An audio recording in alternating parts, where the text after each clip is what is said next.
Bom dia no Senhor Jesus, meus irmãos e minhas irmãs, o Senhor da glória.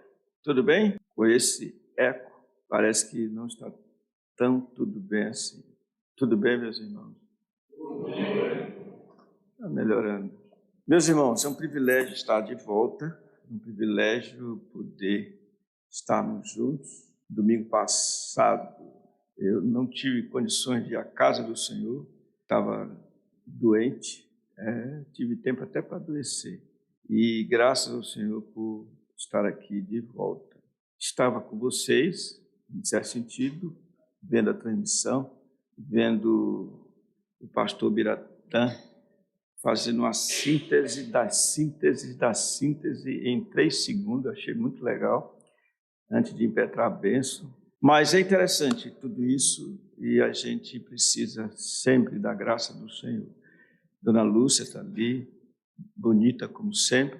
Vocês são bonitos, né? Se fosse para tomar aqui algumas crianças perguntar, a igreja é linda, não é? Ela sempre diz, é linda, é linda. E é isso mesmo, vocês são bonitos, lindos, graças ao Senhor Jesus. Vamos orar, depois nós leremos o texto. Pai nosso que estás nos céus, Tu és bom, Tu fazes o bem, a Tua misericórdia dura para sempre. Louvamos-te pelo dom de nosso Senhor Jesus, agradecemos-te o privilégio, Senhor, de estarmos juntos mais uma vez. Senhor, segundo a tua muita misericórdia, ajuda-nos a vivermos debaixo da tua bondade, reconhecendo, Senhor, que o Senhor tem nos guiado e que, de fato, todos os dias da nossa vida, nós possamos estar certo que misericórdia e bondade nos seguirão, porque Tu nos pastoreias.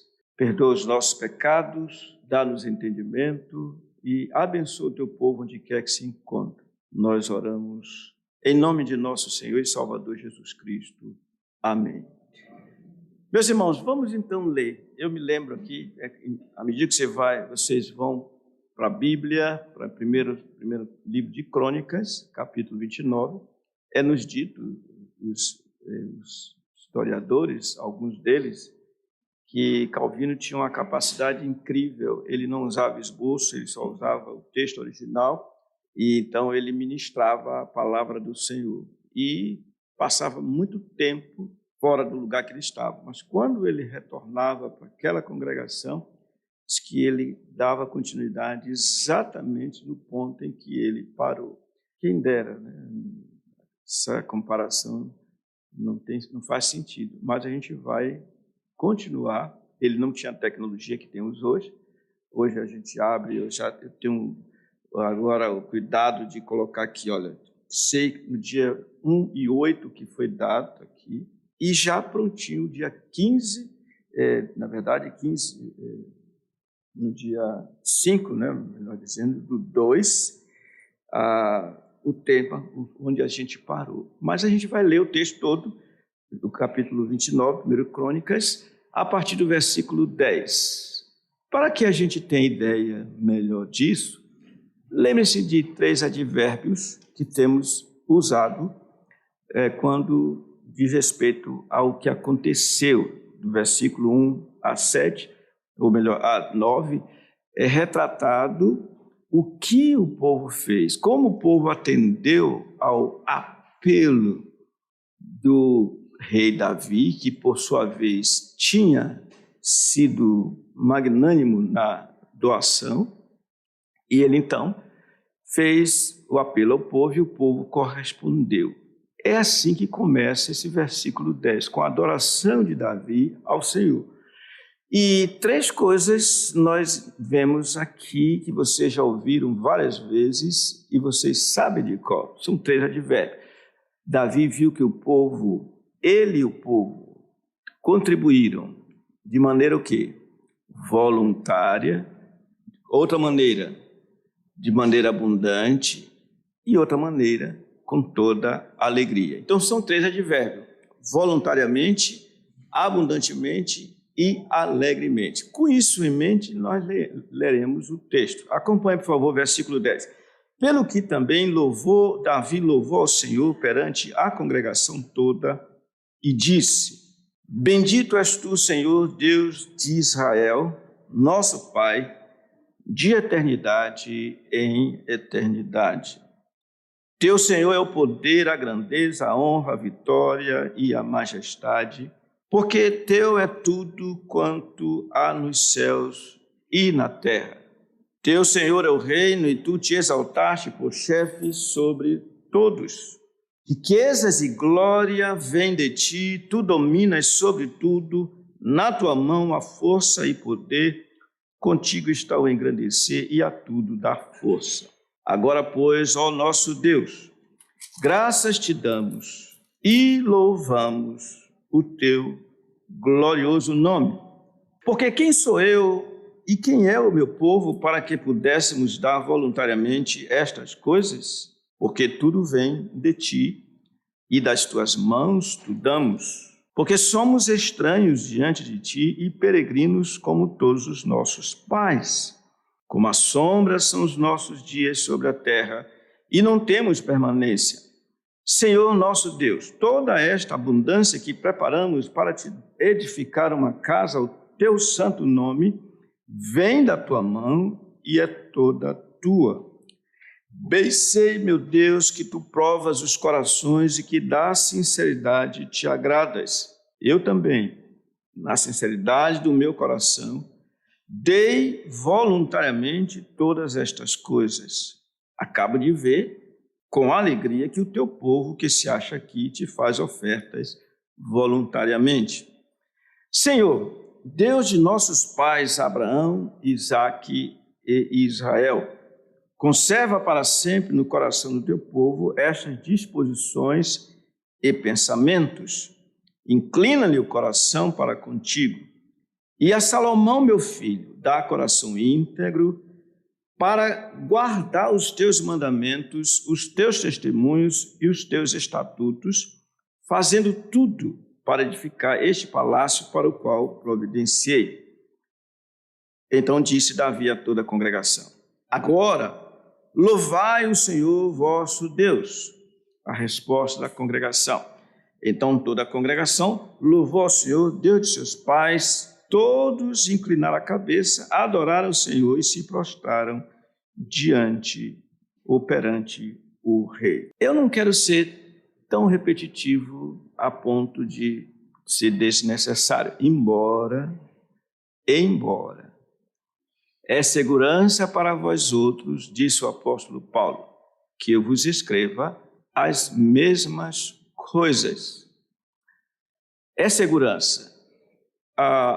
Alguém pregando sobre um mesmo assunto, era o amor. Aí um ouvinte falou: Pastor, por que o senhor só prega sobre o amor? Ele disse: porque enquanto eu ver que a gente precisa se amar a Deus e nos amarmos uns aos outros, eu vou continuar pregando sobre amor. Então, é algo muito interessante. Eu tive o privilégio de me encontrar com a minha mãe, que tem 93 anos, vai para os 94 anos, e tive a oportunidade de estar com ela, inclusive fizemos uma gravação.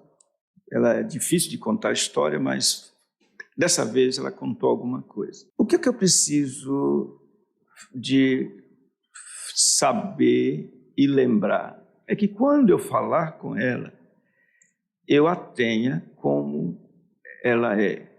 Ela é, ainda, será até que o Senhor a leve, minha o quê?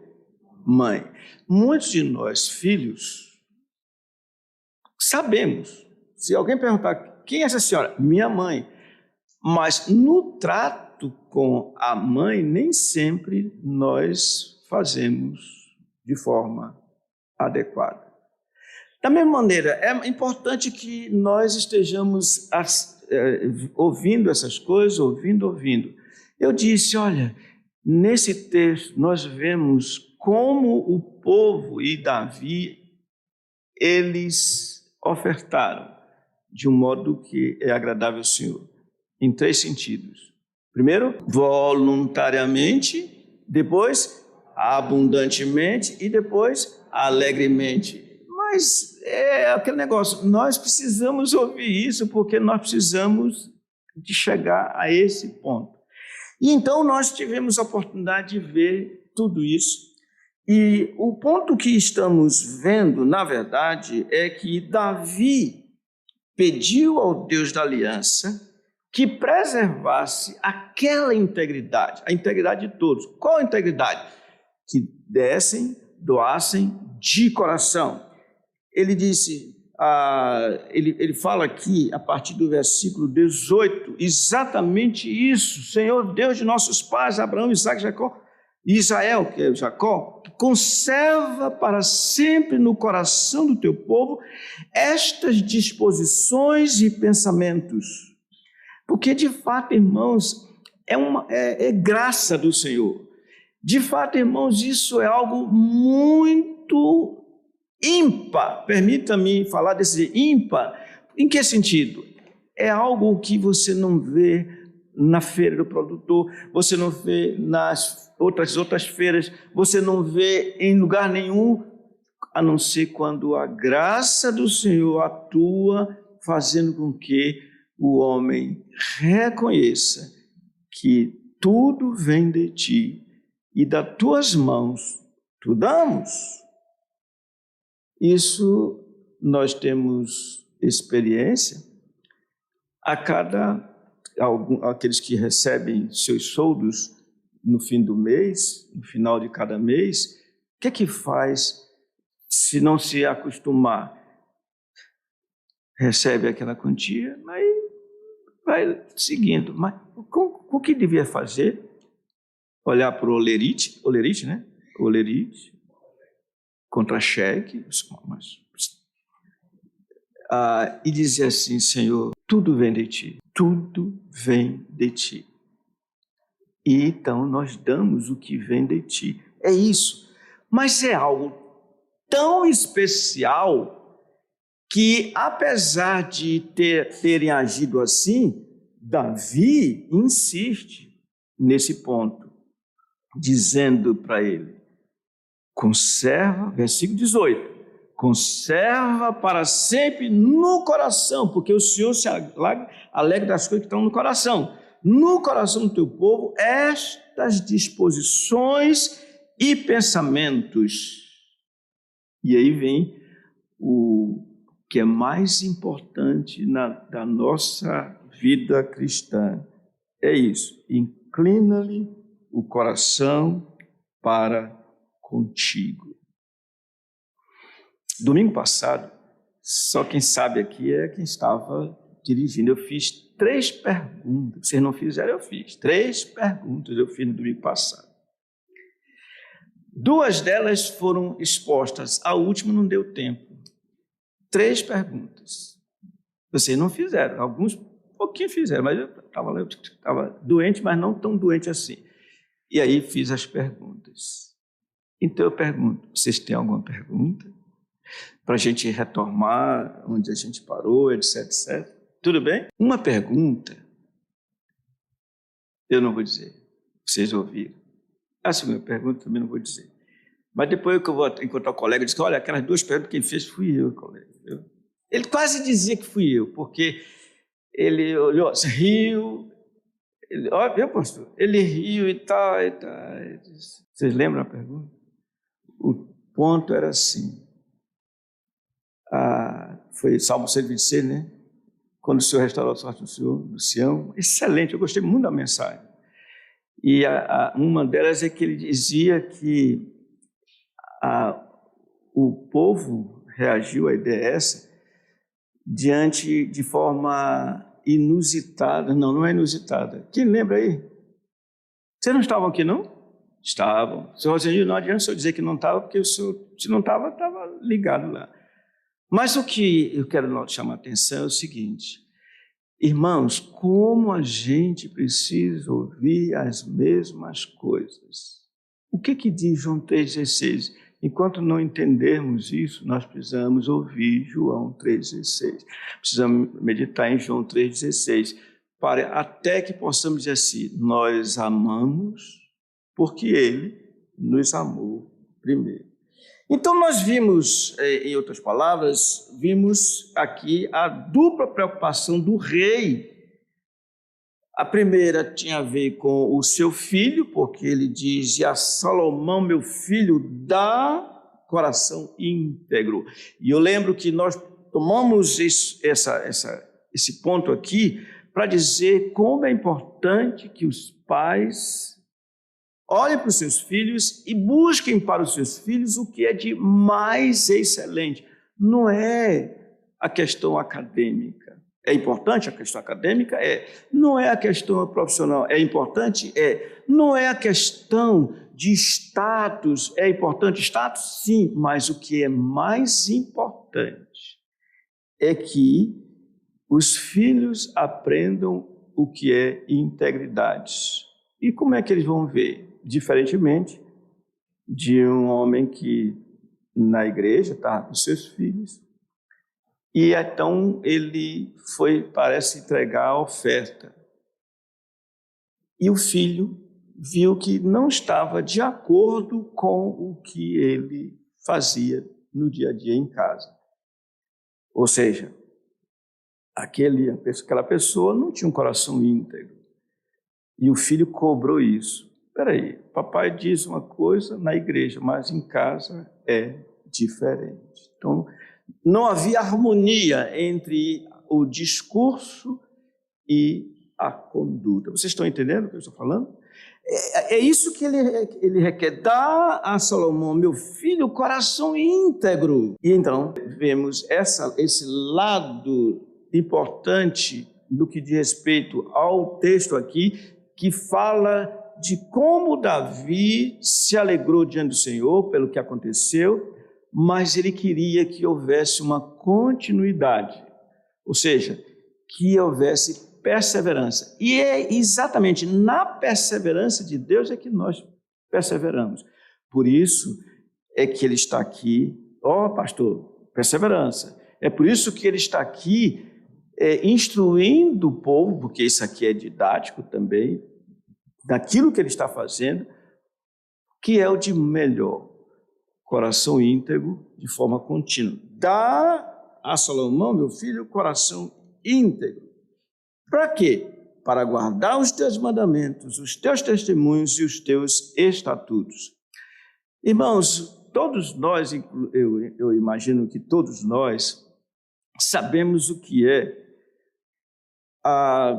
no final de noite, alegria impressionante. Puxa, e ora, e lê a Bíblia, e deita, e acorda, parecendo que é um descrente.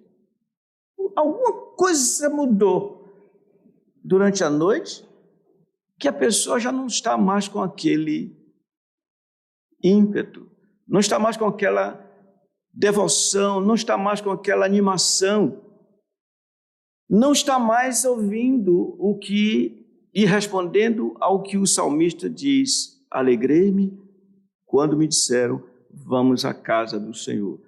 Eu creio que todos nós experimentamos isso. A nossa vida cristã, ela parece assim como um tobogã. Você sabe o que é tobogã? Aquela brincadeira que o sujeito desce, sobe, vai lá no pico, desce, sobe. É parecido com isso. Ora estamos bem, mas ora não estamos bem.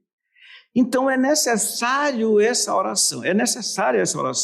Dá coração íntegro. Agora, só vamos saber que de fato isso está sendo levado em consideração se o elemento que vai dizer o quanto amamos o Senhor está presente. Porque ele diz assim: se me amais, guardareis os meus mandamentos. Para guardar os teus mandamentos, os teus testemunhos, os teus estatutos. Sim, senhora, irmã. Ela lembra uma história que foi uma lição para ela. E foi hoje isso, foi? Foi agora. Por isso que eu falei, agora. Que está chovendo em Manaus. Ela disse que muitas vezes a gente não vem para a igreja e às vezes a chuva é uma desculpa para nós não virmos. E ela, até o sombrinha que tinha já todo ruim, não tinha sombrinha para vir. Aí quando ela viu um velhinho idoso, do jeito que ela falou, ele mal andava direito, né? E então ela falou com ele para onde ele está indo, alguma coisa assim. Isso eu não peguei bem. Aí ele disse assim: para o Senhor, todo sacrifício é válido, né? Ele estava indo para a igreja. Da casa do Senhor. Aí de repente ela se arrumou e veio para a igreja, porque aqui foi lição para ela. Eu falei que domingo passado eu não fui à igreja. Vocês imaginam o que é isso para mim? Por que eu não fui à igreja? Eu acordei tonto. A viagem para baixo, para cima. Olha, você andar com gente jovem não é fácil. E para cá, e dirige, e vai, aquela tensão, muitas tensões, noite sem dormir. Aí eu fiquei raciocinando. Se eu for, eu não vou ficar bem tonto lá na igreja. Porque uma coisa, quem já teve a experiência que eu tenho, de vez em quando, só tem uma posição que você pode controlar a tontura. Uma posição. E eu não fui à igreja. Mas é interessante o que aconteceu com esse velhinho, outro velhinho. Ele disse: olha, para Jesus, todo sacrifício é válido. Irmãos, é muito fácil de deixarmos de perseverar por questão de interesses pessoais próprios. E é interessante também ver o seguinte, que o exemplo de alguém pode nos estimular. Ouvimos o pastor o Biratã expondo aqui, desembaraçando de toda a nuvem. Aliás, não. Portanto, temos diante de nós, tendo essa grande nuvem de testemunha, olha, vale a pena desembaraçar-se de dois males, o peso, todo o peso, e também do pecado que nos assedia. Ele trouxe o peso aqui, o pecado como sendo... Está vendo? Isso mostra o que estava onde? Ligado, né? Irmãos, ele diz, olha, perseveremos, porque a jornada precisa disso, de perseverança. Agora o ponto. Ele tomou aquelas testemunhas relatadas no capítulo 11 de Hebreus, para dizer que elas, há um sentido que é como se eles nós estamos na caminhada, no estádio, o estádio lotado, elas estão aí, as testemunhas, dizendo, vale a pena, vamos lá, vamos lá, vamos lá. Esse é um dos sentidos. E eu tiro uma lição. Irmãos, pelo nosso exemplo, uma pessoa pode se sentir estimulada e continuar caminhando, mas também pode se sentir de baixo, desestimulada e se dar mal junto conosco. Como é importante uma coisa simples. Como seria diferente num casal? Qual é o casal que, no momento, ela disse, puxa, não estou com vontade de ir hoje, eu estou assim, tá? Ele diz, meu filho, vamos ficar por aqui mesmo. Se ele conhece e vê que aquilo apenas precisa de um estímulo, filha, será que não dá mesmo para ir? Eu tinha dito para minha digníssima, nós deitamos às 3:30 da manhã. Eu disse, filha, você vai ficar e eu vou. Ela disse, não. Já viu mulher desobedecer o marido?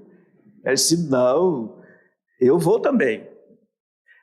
Alguém falou assim, por que tu vieste? Por que não pregaste à noite, não prega, e colocou o pastor Biratã para pregar de manhã? Eu disse, é simples. Do jeito que eu estou, se eu fosse ouvir o pastor Biratã aqui, ele ia dizer assim, vamos ficar em pé, porque já tem gente dormindo. Eu pregando, eu não vou dormir, é difícil, embora já tenha acontecido até isso. Então, você vai se conhecendo e vai tratando disso. O velhinho, com o seu exemplo, estimulou a irmã a vir, e está ela ali, inteira, sem problema nenhum. Eu olho para cá, para a minha esquerda, e vejo aqui a irmã Francisca, que era aquela senhora que andava de cadeira de rodas.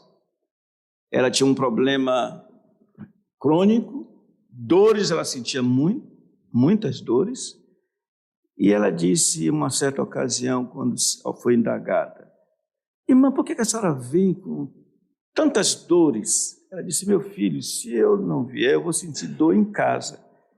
Então eu prefiro sentir dor na igreja. E aquilo serviu de muito ânimo para algumas pessoas que relataram para nós. Então é isso. O que Davi está fazendo, em certo sentido, é isso, pedindo assim, Senhor, persevere, para que nós perseveremos. Conserva, ele diz, olha, conserva, versículo 18, para sempre, no coração do teu povo, estas disposições e pensamentos. Isso, em outras palavras, é assim, Senhor, persevere agindo em nós, porque na tua perseverança nós perseveraremos. Vocês já entenderam isso, não? Por isso o apóstolo Paulo disse, e o que está acontecendo aqui é retratado no Novo Testamento de uma forma diferenciada, mas está no mesmo. Paulo disse, irmãos, como sempre me ouviste, me obedeceste, não só na minha presença, mas também na minha ausência, desenvolvei a vossa salvação com temor e tremor, porque Deus é quem efetua em vós, tanto querer quanto realizar, segundo a sua vontade. Então, pelo menos isso, Senhor, faz isso, age em mim, persevera, para que eu tenha estas disposições e pensamentos. Vocês estão entendendo? Está ali uma ilustração viva, acabou de acontecer, algo com essa irmã, e o que nós vemos é Davi, em outras palavras, orando para que Deus perseverasse, a fim de que ele e o povo também perseverassem com essas disposições e pensamentos. Tudo bem? Alguma dúvida? Alguma pergunta? E é interessante que esse tipo de oração, no sentido de clamar pela perseverança do Senhor, é algo que o Novo Testamento coloca de uma forma muito interessante. Hebreus capítulo 13. Eu espero que vocês estejam compreendendo o que estamos vendo aqui. Hebreus 13, versículo 20. Vou ler para vocês e quero fazer de antemão uma pergunta. Vocês estão vendo uma oração pedindo, em outras palavras, que Deus perseverasse em fazer o bem ao seu povo? Ora, versículo 20. O Deus da paz, que tornou a trazer dentre os mortos a Jesus, nosso Senhor, o grande pastor das ovelhas, pelo sangue da eterna aliança, vos aperfeiçoe em todo o bem, para cumprires a sua vontade, operando em vós o que é agradável diante dele, por Jesus Cristo, a quem seja a glória para todos sempre. O quê? Amém. Vocês notam aqui o escritor sagrado clamando pela perseverança de Deus no sentido de que o povo caminhasse, que era o que o povo mais queria. O povo estava desanimado, mas precisava de ânimo redobrado. Isso tem a ver com o que nós cantamos. Fortalece tua igreja, ó bendito Salvador. Sem tua graça, ela murcha. Ó, renova o nosso vigor. Nós vamos cantar hoje, com a graça do Senhor, quantos que corriam bem hoje de ti longe vão. Outros seguem, mas também sem fervor estão. Ó, vem Jesus, nossas almas inflamar. Com teu brando e puro amor, vem Senhor nos despertar.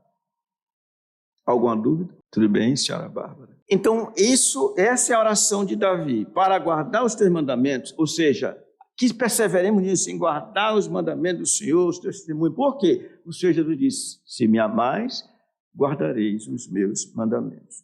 Então, nós chegamos a outra preocupação de Davi, que tem a ver com o que vimos, mas que é um pouco diferente. Preocupação para com a construção do templo. Porque no versículo 19, ele diz, versículo 19, na parte segunda, fazendo tudo para edificar este palácio para o qual providenciei. Meus irmãos, de novo, prestem bem atenção, como é importante a oração de Davi. Vocês já notaram como é fácil de nós nos animarmos para arrumar nossa própria casa? Vem aí dezembro, final de ano, árvore de Natal, bolinhas, para que fique de acordo com o que é a época. Não estou aqui questionando nada, só estou dizendo. Vai chegar uma visita, passa uma tintazinha no quarto, ajeita aí, porque é alguém ilustre e tem que ser tratado bem. O cachorro, dá banho no cachorro para aquele cheirinho que a gente já está acostumado com ele, não fique por os outros, etc. Nós nos animamos a fazer isso. Mas quando se trata da casa do Senhor, às vezes, irmãos, é necessário o profeta, que é boca de Deus, dizer assim: as vossas casas estão apaineladas, mas vós não dais atenção à minha casa. Quem que falou isso? Profeta, eu já quase digo, ele está aqui, olha, faz isso, Senhor. Dá condições ao meu filho para que ele edifique este palácio para o qual providenciei, fazendo tudo para edificar este palácio para o qual providenciei. Então aqui nós temos a preocupação com o caráter santo de Davi para com seu filho, para que ele pudesse estar capacitado a realizar a obra do Senhor, que no presente caso referia-se à edificação do templo. Já falamos sobre isso. Vocês entenderam o pensamento que temos aqui? Vocês estão entendendo? Deus precisa perseverar para que o nosso caráter se mantenha santo, para que nós perseveremos em amá-lo, para que nós perseveremos em nos amar, para que nós perseveremos dentro do contexto com esta disposição, sendo voluntários, abundantes e alegres na obra do Senhor. Se tem algo, irmãos, que nós precisamos de ânimo, de respeito à obra do Senhor. Isso é tão certo que o apóstolo Paulo escreveu 57 versículos na primeira carta aos Coríntios, capítulo 15, para chegar a essa conclusão. Portanto, irmãos, sede firmes e sempre abundantes na obra do Senhor, porque no Senhor o vosso trabalho não é vão. Olha só, 57 versículos, para no 58 dizer, portanto, porque é fácil de se negligenciar esse aspecto, a obra do Senhor.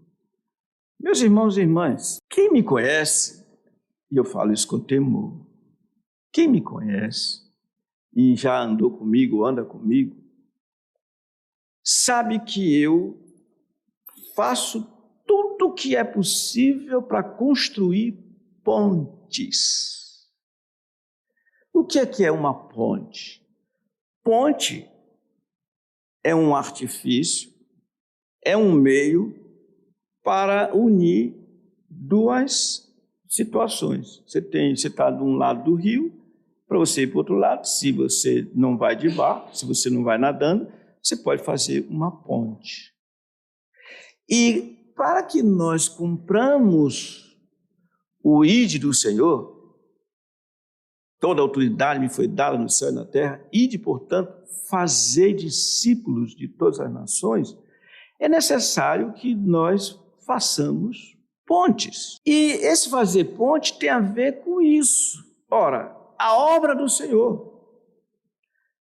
Irmãos, se nós formos, aonde formos, tratando as pessoas de tal maneira que aproveitemos, como disse o apóstolo Paulo, as oportunidades, nós faremos pontes e o Senhor haverá de ser glorificado no nosso dia a dia. Esteve aqui conosco a senhora Graça Costa, cujo esposo era Luiz Costa, um presbítero, partiu, o Senhor levou, mas poucas pessoas eu vi como o presbítero Luiz Costa, como ele buscava fazer pontes. Se ele fosse à praia, ele procurava uma oportunidade para pregar a quem estivesse na praia. Onde aquele homem ia, ele tinha isso em mente, evangelizar. Aonde ele fosse, ele fazia isso, ele procurava evangelizar. E uma coisa simples é isso, irmãos. Você entra no elevador, você saudar as pessoas. Uma certa ocasião, uma pessoa chegou, foi pagar num caixa, e a senhora, assim, meio, estava de baixo, qualquer coisa assim. E a pessoa perguntou a ela, senhora, a senhora está bem? Aí, opa, deu uma despertadinha e saudou, disse, olha, bom trabalho para a senhora, etc, etc. Às vezes a gente anima alguém dessa maneira. Então, quem é esse? Quem é essa? E isso pode se construir numa ponte. Fazendo tudo para edificar este palácio para o qual providenciei. Aí você pergunta, o que é que tem a ver a edificação do palácio que Davi está falando, que Salomão se envolva, que Salomão tenha coração íntegro e que Salomão faça aquilo de acordo com o planejamento, com os nossos dias? Só tem. O que é que nós somos chamados, irmãos? Casa de quem? Do Senhor. Casa do Senhor. Somos nós, diz o escritor de Hebreus, a qual sois vós se mantiverdes a fé nele, evidentemente. Então, o que mais deveríamos desejar é que o Senhor acrescente os que vão sendo salvos. Vocês viram a aplicação que eu fiz? Peguei Davi falando do tempo, que o Senhor não está interessado em palácio, em prédios. O interesse dele não é esse. Há um maior. O interesse dele é a relação do seu filho com o seu povo, porque a casa de Deus é o povo de Deus, é o juntamento de homens e mulheres em adoração, juntos com o Senhor Jesus, o cabeça da igreja. Então, guardemos esse mandamento, é o que ele está dizendo, para isso, para fazendo tudo para edificar este palácio para o qual providenciei. Alguma dúvida, irmão, sobre isso? Tem uma pergunta, pastor. Pois não. O dízimo está prescrito na Bíblia e o crente deveria devolver com atitude voluntária e alegre. Mas, no entanto, não traz algum perigo o crente cair no erro de agir no automático? Por exemplo, ele dá o dízimo, ele entrega o dízimo, mas não congrega? Não é perigoso? Bem, primeiro vamos começar assim. Eu gosto quando tem essas perguntas, porque eu procuro o máximo possível extrair princípios que sejam adequados ao que estão falando. Vocês acham que é correto dizer eu vou dar o meu dízimo? Vocês acham correto isso? Segundo o que nós estamos vendo, nós entregamos ao Senhor o que é do Senhor. Então, o dízimo é algo que nós, a consciência de que nós estamos entregando ao Senhor o que é do Senhor. E interessante, nós não entregamos tudo para o Senhor, em certo sentido, mas aquela parte que nós cremos ser o razoável. Mas não é tudo. Tudo é dele, 100% é dele. Mas nós entregamos a ele aquela parte. Então, dar o meu dízimo, claro que a pessoa não falou dar o meu dízimo, é dar o dízimo. Já começa por aí. A pessoa escreveu entregar. Eu que devo ter lido errado. O senhor que está interpretando, né? Tudo bem. Deu certo, né? Tem que aproveitar. Mas foi bom você ter interpretado assim, dessa maneira, acrescentar algo aí, porque chegou a esse ponto. Em segundo lugar, o entregar, vou tirar o verbo dar. Entregar, qual melhor? Dar o dízimo ou entregar o dízimo? Vou perguntar de novo. Qual é a resposta? Está vendo? Entregar. Então, nada dessa história, eu vou dar o dízimo. Dá o quê, irmãos? Tudo vem dele. Nós entregamos. Talvez uma das coisas que fazem com que não haja essa alegria toda, porque nós nos acostumamos com as coisas também boas. Por exemplo, hoje à noite, é dia de quê? Ceia do Senhor. É mais uma razão para estarmos com muita alegria na casa do Senhor, porque hoje, além do que normalmente fazemos, tem a ceia do Senhor. Mas nós nos acostumamos, não há uma preparação para isso. O dízimo, a mesma coisa. Como é fácil? Eu falei de olerite, você disse contra-cheque. Mas se nós não tivermos cuidado, nós não vamos, cada dia, ou melhor, cada dia de final de mês, olhar para aquele olerite ou contra-cheque, dizer, Senhor, muito obrigado. Nos acostumamos com isso. Mas e no dia a dia? A gratidão que precisa ter a ser achada em nós. Então, o entregar o dízimo deveria ser algo feito com alegria, com certeza com alegria, de forma voluntária, abundante e alegre. O que falta às vezes? Se não cuidarmos, passa a ser uma obrigação, um dever. Não deveria ser assim. Estou dentro da pergunta dele, da pessoa. Não deveria ser assim.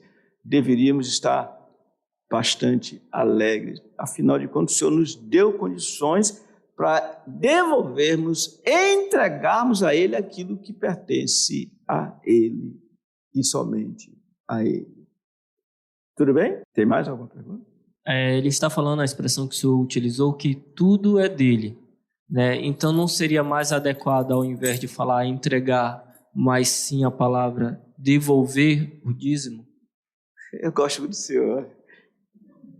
Eu gosto dele, ele traz cada ideia. Eu vou dizer assim, o senhor pode ficar com isso, não tem problema não. Eu vou devolver o dízimo do Senhor. Aí eu vou perguntar assim, e os 90% o senhor não vai devolver também não? Não tem problema, pode usar essa expressão devolver ou entregar. Só não convém dizer o quê? Dar. E pior ainda, meu dízimo. Vocês viram?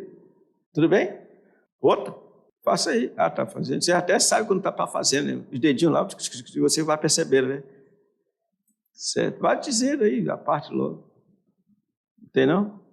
Ok. Para nos situarmos, a importância que estamos vendo aqui da perseverança do Senhor para que nós perseveremos. E no caso específico, dentro da aplicação que fizemos, precisamos perseverar na obra do Senhor. Sim. Quais são as consequências de não ser abundante e íntegro no servir ao Senhor? Por exemplo, Davi não simplesmente diz para Salomão edificar, mas fazendo tudo para edificar este palácio. Não entendi. A pessoa está perguntando quais as consequências de não ser abundante e íntegro no servir ao Senhor. Quando ele diz, Davi a Salomão, ele diz que ele devia fazendo tudo para edificar a casa, né? Ele diz, por exemplo, Davi não simplesmente diz para Salomão edificar, mas fazer de tudo para edificar, se esforçar. Acho que não é essa. Se eu estou um pouco eu estou com pouca dificuldade, ou com uma certa dificuldade, de entender o que a pessoa, quais as consequências de se não fazer tudo para edificar. Eu acho que até tem a ver com a última pergunta. Quando a irmã dá o exemplo de você, por exemplo, você entrega o dízimo, mas, no entanto, não congrega. Ele está perguntando, então, quais são essas consequências de não ser abundante e íntegro no servir ao Senhor? Ok, eu tinha esquecido, inclusive, esse aspecto, que alguém fez a pergunta, entrega o dízimo, porque tem gente que faz isso, entrega pontualmente o dízimo, mas não congrega. Normalmente, as pessoas que entregam o seu dízimo pontualmente, normalmente, mês após mês, mas não se congrega, ela não está entendendo o que é a relação dela com o Senhor. Vocês acham que o Senhor tem interesse por nós entregarmos os nossos, entre aspas, nossos bens? Não, não é isso que o Senhor quer. O Senhor diz assim, muito claramente em Provérbios: dá-me, filho meu, o teu coração. Esse é o interesse do Senhor, o meu e o nosso coração. Então, a pessoa fazer isso, ela está sujeita a ter uma atitude classificada como aqui, a mesma coisa de quem abre o Salmo, a sua Bíblia em casa, no Salmo 91 ou no Salmo 23. Superstição. Cheira muito a superstição. E tem gente que acha que fica de bem com o Senhor se mandar o dízimo, se entregar o dízimo, mas não aparece. Não. O Senhor diz: dá-me, filho meu, o teu coração. O que Ele quer é que nós nos congreguemos. Eventualmente, é possível, é permitido, é lícito você deixar de congregar, não no sentido de algo constante, mas todo mês está lá o meu dízimo. É muito mais que isso. O Senhor se agrada de quem dizima. Interessante. Qual seria o melhor? Era dizimar jogando o valor na conta bancária, ou chegar com um envelopezinho, está ali o valor da conta que foi depositado, e joga no gasofilácio. O ideal seria esse último. Joga lá. E na hora que joga, fala assim: Senhor, muito obrigado por esse privilégio de eu estar entregando o dízimo do Senhor. Não estou dizendo com isso, irmãos, que não convém você usar as formas que são nos dadas. Inclusive, eu acredito que o pastor Ubiratã está esperando qual é o dia que a gente faz uma coleta aqui.